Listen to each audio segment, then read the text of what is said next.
Turma, quando a gente prioriza iniciativas que não estão lastreadas na missão estratégica, aqui a gente se ampara nessa frase do Peter Drucker, um dos gurus da administração, que ele diz o seguinte: não há nada mais inútil do que fazer algo com grande eficiência que não deveria ser feito. Então, o que acontece quando você e seu grupo de trabalho, pensando em produtos de inteligência artificial, não constrói produtos para resolver problemas do negócio? Então, primeiro, você aumenta a entropia do sistema. Sem claros limites da estratégia, a gente aumenta a superfície de contato e gera mais problema do que solução. A gente não quer isso. Ponto 2. Temos desperdício de energia. Então, se eu estou fazendo algo que não é importante para a minha empresa, eu estou perdendo tempo. Ponto 3. Mesmo que eu tenha um produto que seja bem sucedido pela ótica do cliente, é uma vitória sem sentido. Por quê? Porque ela não tem impacto no negócio. Ponto 4. Eu vou perceber uma falta de apoio brutal. Sem a conexão com a estratégia, os executivos da nossa companhia, da nossa empresa, não vão entender e não vão apoiar essa nossa jornada de experimentação. Ponto 5. Além de falta de apoio de stakeholders mais sêniores, eu também vou começar a perceber falta de colaboração das pessoas do meu grupo. Por quê? Porque se aquilo não é reconhecido pela alta liderança, o meu sistema de incentivo e o como eu reconheço performance, como nós falamos lá no módulo de estratégia organizacional, ele vai estar descasado. E por fim, vai gerar falta de engajamento e o seu programa de experimentação está totalmente fadado ao insucesso. Então, gente, take away dessa parte. A conexão com a estratégia, por isso que nós começamos por ela, no segundo módulo, é mandatória. Tudo começa por ela. E agora um recado para executivos mais antigos de estrada, que já têm o odômetro muito rodado e que tendem a ter um certo viés negativo para esse tipo de programa de experimentação. Se você é um desses, veja só essa comparação. Provavelmente você estudou nas melhores escolas de negócio e viu muito da literatura de Norton, de Kaplan, falando de mapa estratégico de Balanced Scorecard. O que é o mapa estratégico? Nada mais é do que a clara relação de causa e efeito entre iniciativas e métricas de negócio, que é esse gráfico do lado direito. Quando a gente fala de gestão de produto via o nosso framework do Discovery contínuo e da árvore de oportunidade, a ideia é exatamente a mesma. É nós termos claras relações de causa e efeito entre premissas, soluções, oportunidades que movem métricas de produto, esses que movem métricas de negócio e gere e captura valor para aumentar o valor da firma. Então, isso aqui não é algo da turma criativa. Isso aqui é algo e é pura estratégia. Então percebam que para navegar nesse mundo exponencial, isso aqui é um ferramental necessário, se você ainda quiser continuar sendo relevante. E aí, quando a gente fala em foco no negócio e foco no cliente, a gente está falando que toda a preocupação do nosso programa de produtos, de experimentação, ela está preocupada em criar vantagem competitiva, que é a captura de valor, aquilo que nós vimos no módulo de estratégia, e valor para o cliente, que é de fato a geração do valor. Só que o primeiro, ele só acontece por meio do segundo. Negócios têm que ser lucrativos, mas o lucro não deve vir ao custo de servir bem os nossos clientes. Então, isso aqui também já é um recado para a turma que só foca no cliente. Cuidado, a gente, de novo, tem que honrar a estratégia e tem que estar conectado para não acontecer aquelas disfunções dentro das nossas equipes. E turma, quando a gente desonra essa regra, a gente entra no que nós chamamos de incentivos perversos, que é o segundo risco dessa abordagem de produto, que é não selecionar uma métrica de negócio que seja a mais adequada.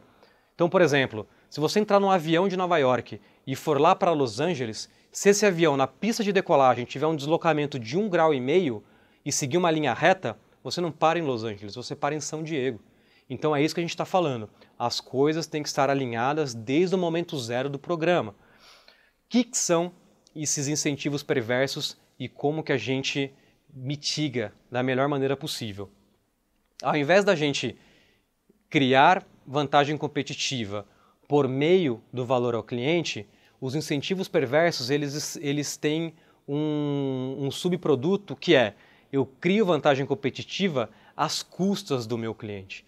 Então, pode até ser que a captura de valor ela aconteça no curto prazo, mas a geração de valor, o valor que meu cliente percebe, ela vai sofrer impactos negativos na linha do tempo. E aí, por definição, você não vai ter um negócio sustentável. Aqui um grande exemplo é o que aconteceu com o banco americano, o Wells Fargo. Era 2016, então faz 7 anos, quando todo o corpo de acionistas e o corpo de diretores começaram a pressionar os gestores e os gerentes das agências e dos bancos para melhorar algumas métricas de engajamento dos clientes. E a métrica selecionada, porque eles entenderam que isso era uma proxy de resultado, era número de conta por cliente. O que aconteceu? Ao invés desses gestores, desses gerentes das agências melhorarem o atendimento, ao invés do banco em si melhorar o seu produto, para incentivar as pessoas a aumentar o seu stickiness e ficar mais tempo na instituição e consumir mais os produtos, eles tomaram uma decisão, através desse incentivo perverso, que foi cometer fraude. O que eles fizeram? Eles começaram a abrir contas fantasmas para clientes. Resumindo a história, isso foi um escândalo judicial, impacto reputacional brutal para essa marca e uma disputa legal. Tanto que até hoje, 2023, notícias recentes, o banco ainda sofre com esses processos. Ele acabou de fazer mais um acordo de $1 bilhão para conseguir se livrar de algumas acusações. Só que o impacto na marca já está feito. E isso faz 7 anos. Então, gente, tome muito cuidado em incentivos perversos e só focar pelo prisma da firma. Considerem os clientes também. E aqui, gente, esse incentivo perverso não é feito por pessoas más. Às vezes é feito por pessoas que não dedicaram energia e não pararam para pensar qual que é o subproduto e o impacto daquela métrica. E aqui um exemplo um pouco menos gritante e com menores e infinitamente menores consequências. Por exemplo, quando você está no seu streaming no YouTube e você está vendo um vídeo numa versão não paga, você toda hora é bombardeado no seu vídeo com algumas propagandas. E isso traz uma fricção e isso traz um detrimento, né, para a experiência nossa como cliente. Tudo bem que você pode argumentar que isso aqui é uma estratégia da empresa no modelo freemium para jogar mais clientes pagantes, mas independente, ainda é um incentivo perverso que a título de geração de receita traz um impacto negativo para a nossa experiência como os clientes. E exemplos aqui vocês podem pensar são abundantes. O ponto é, quando a gente pensa em produto, a gente tem que pensar nesses impactos que nós temos. Beleza? Turma, e aqui então, esse primeiro princípio do framework de trabalho, que vocês têm que sair com isso muito claro, é o seguinte: nós capturamos valor para o negócio através da entrega de valor para os clientes. Então a gente não está no mundo do ou, a gente está no mundo do e. É um e outro. Turma, e o terceiro desafio dessa abordagem é o seguinte: é quando a gente não define bem o problema do cliente a ser resolvido. Lembrem-se que nós estamos no mundo exponencial, dos sistemas complexos e problemas perversos. E nesse cenário, a nossa capacidade de emoldurar bem os problemas é o que vai ditar a qualidade do output. Então, um problema bem montado é um problema praticamente resolvido. E aqui a gente vai entrar em um assunto que chama-se Jobs to be done, porque com o prisma no cliente é o como a gente vai conseguir emoldurar as nossas oportunidades dentro desse framework de produto. Aqui muitos de vocês já estão familiarizados com esse tema, mas vale a pena a gente reforçar para entender que é geração de valor e a captura de valor para a firma. Então, gente, se eu fizer a seguinte pergunta para vocês: por que pessoas compram furadeiras? Gente, as pessoas compram furadeiras no final do dia não por causa da furadeira, mas porque elas querem comprar um furo na parede. Palavras de um professor de Harvard, o Theodore Levitt. Perceba que, se você trabalha no marketing da Bosch e você entende esse conceito, de repente a fronteira da firma e da competição ela muda brutalmente. A gente não está falando que a Bosch compete com a Black & Decker, mas que ela justamente compete com um prestador de serviço B2C que vende molduras de quadros e vende um serviço casado de furar a parede do cliente. De repente ela pode mudar a estratégia dela de marketing, começar a focar no B2B e não no B2C. Então olha as possibilidades que abre quando você tem um entendimento e uma consciência como essa. Um outro exemplo bacana do McDonald's. O McDonald's, há alguns anos, ele queria entender e aumentar as vendas de milkshake da empresa. E aí, eles se perguntaram, poxa, quais são as horas do dia que eu tenho picos de vendas? E eles identificaram 2 picos de vendas no dia a dia comum deles. O primeiro pico, por incrível que pareça, era nas primeiras horas da manhã e o segundo eram no meio da tarde. E eles identificaram que o pico da manhã, o Jobs to be done daquele cliente era a companhia. Por quê? Geralmente eram clientes que estavam dirigindo carros das suas casas para seus escritórios, passavam num drive-thru do McDonald's e consumiam um milkshake para ter uma companhia até o escritório. Os principais clientes nesse horário eram pessoas que dirigiam sozinhas e que não tinham rádio. Nesse contexto, o rádio era um competidor de frente para o milkshake do McDonald's naquele horário.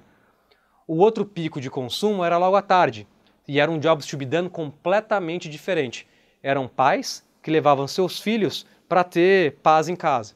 Então perceba que, mesmo produto, mesma empresa, horas diferentes, clientes diferentes, necessidades dos clientes completamente diferentes. Se a gente analisa, por exemplo, o que é o Jobs to be done do Netflix, no final, ele concorre com tudo que faz a gente relaxar. Então, nesse contexto, a fronteira da firma e da competição, ela expande de maneira brutal. Por exemplo, as pessoas então, elas não compram produtos ou marcas, e esse é um bom takeaway. Elas contratam soluções e resolvem necessidades. Então, necessidades que trazem a sua vida para melhor. É disso que a gente está falando quando a gente fala de colocar o cliente no centro. Então perceba que, quando a gente entende a nossa cadeia de valor, de novo, a fronteira do nosso produto, a fronteira do nosso serviço, ela expande de maneira brutal. E aqui a gente para e reflete um pouco com o seguinte questionamento. Partindo-se da cadeia de valor da sua área, quais são as oportunidades que você tem com seus clientes, tanto externos quanto as áreas que consomem sua informação? Lembre-se daquele exemplo que a gente deu de produtos que o time de relações públicas do iFood circula, ou aquele que eu também trouxe da área de suprimentos, que ao invés de fornecer um produto só para o time de compradores, de repente começou a ser protagonista e informação-chave para a tomada de decisão em que accounts e como que aquilo ia se desdobrar em condições comerciais. Você também tem a certeza que tem esse poder. O que precisa? Analisar os seus clientes internos com um prisma de necessidades. E aí, gente, até agora, vocês podem estar se perguntando, poxa, mas onde que está a inteligência artificial até aqui? Está em tudo, gente. Mas, ao mesmo tempo, aquilo que nós trouxemos para vocês conseguirem construir produtos de maneira eficiente e que sejam sustentáveis, nós estamos falando de mudanças comportamentais. A gente está no mundo exponencial, a gente está no mundo de sistemas complexos, a gente está no mundo de problemas perversos. Na lógica racional do ser humano, que é a lógica incremental, não funciona.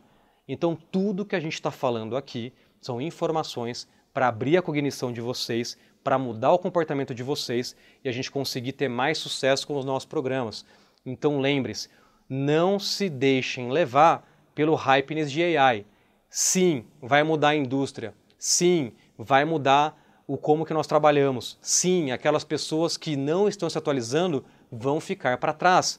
Mas isso não significa que a gente vai falar só de tecnologia e aplicar ela em tudo em qualquer caso. A gente tem que ter esse nível de discernimento.